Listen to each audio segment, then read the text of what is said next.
RTV app వార్తల్ని క్షణాల్లో చదివే అవకాశం ఉంటుంది. ఒక న్యూస్ పేపర్, ఒక టెలివిజన్ ఛానల్ మీ చేతుల్లో ఎప్పుడూ ఉంటాయి. తెలుగుదేశం, భారతీయ జనతా పార్టీ, జనసేన కూటమి ప్రభుత్వం ఏర్పాటై రేపటితో 100 రోజులు కాబోతోంది.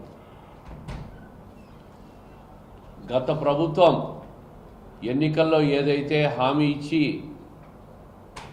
ప్రజలను మోసం చేసి అబద్ధాలతో అధికారంలోకి వచ్చి జగన్మోహన్ రెడ్డి గారు ఏదైతే ఇచ్చిన హామీలను విస్మరించాడో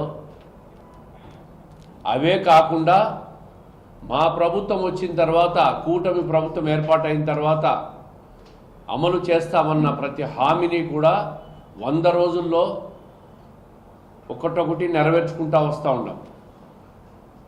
అన్నిటికంటే ముఖ్యంగా వృద్ధాప్య పింఛను ఏదైతే 3,000 నుంచి 4,000 రూపాయలు చేస్తామని చెప్పామో అది కూడా ఎన్నికల కోడ్ అమల్లో ఉండగా ఉన్న 2 నెలలు కలిపి మొత్తం 4,000 రూపాయలతో పెన్షన్ను ప్రారంభించిన పార్టీ కూటమి ప్రభుత్వం. కేవలం 250 రూపాయలు పెంచుకుంటా పోయి అధికారంలోకి వస్తానే 3,000 రూపాయలు ఇస్తానని చెప్పి మోసం చేసిన జగన్మోహన్ రెడ్డి గారి ప్రజలు అర్థం చేసుకొని ఈరోజు 10+1 అంటే 11 సీట్లు ఇచ్చారు. అబద్ధాలు చెప్పి అధికారంలోకి వస్తే ప్రజలు ఏ విధంగా తీర్పిస్తారో మొన్నటి ఎన్నికలు చూస్తే అర్థమైపోతుంది. ఇవే కాకుండా అన్నా క్యాంటీన్లు, పేదవాడికి ఆకలి తీర్చే అన్నా క్యాంటీన్లు గత ప్రభుత్వం పేదవాడి పొట్ట కొట్టి అన్నా క్యాంటీన్లను కేవలం అన్నా అనే పేరుంది, కీర్తిశేషులు ఎన్టీ రామారావు గారి పేరని చెప్పి రద్దు చేశాడో దాన్ని తిరిగి ప్రారంభించిన ప్రభుత్వం చంద్రబాబు నాయుడు గారి నాయకత్వంలో ప్రభుత్వం. ఇప్పటికే 100 అన్నా క్యాంటీన్లు ఓపెన్ చేశారు. రేపు మిగతా 75 కేంద్రాల్లో కూడా కడపతో కలిపి, కడప ప్రొద్దుటూరుతో కలిపి మిగతా కేంద్రాలతో కూడా రేపు అన్నా క్యాంటీన్లను ఓపెన్ చేస్తూ ఉన్నాం. అదేవిధంగా రేషన్ విషయానికి వస్తే గత ప్రభుత్వం ఓన్లీ బియ్యం ఇచ్చేది.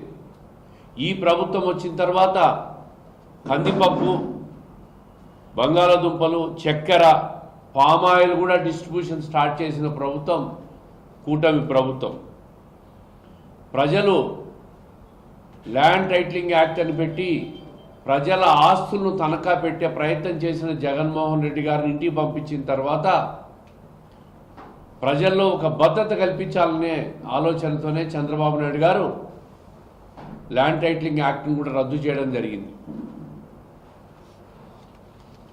రాజధాని అమరావతికి కేంద్ర ప్రభుత్వంతో ఒప్పించి 15,000 కోట్ల రూపాయలు రాజధాని నిర్మాణానికి 50 ఏళ్ల కాల పరిమితితో వడ్డీ లేని రుణాన్ని సంపాదించిన ప్రభుత్వం కూటమి ప్రభుత్వం. రాజధాని నిర్మాణం 1-2 నెలల్లో ప్రారంభమై పూర్తి స్థాయిలో ఈ 4 సంవత్సరాల్లో పూర్తి చేయాలనే సంకల్పం కూటమి ప్రభుత్వానిది. అదేవిధంగా పోలవరం ప్రాజెక్ట్. మరిన్ని వీడియోస్ కోసం ఛానల్ ని సబ్స్క్రైబ్ చేయండి. లేటెస్ట్ అప్డేట్స్ కోసం వాట్సాప్ ఛానల్ ని ఫాలో చేయండి. అండ్ లింక్ డిస్క్రిప్షన్ లో ఉంది.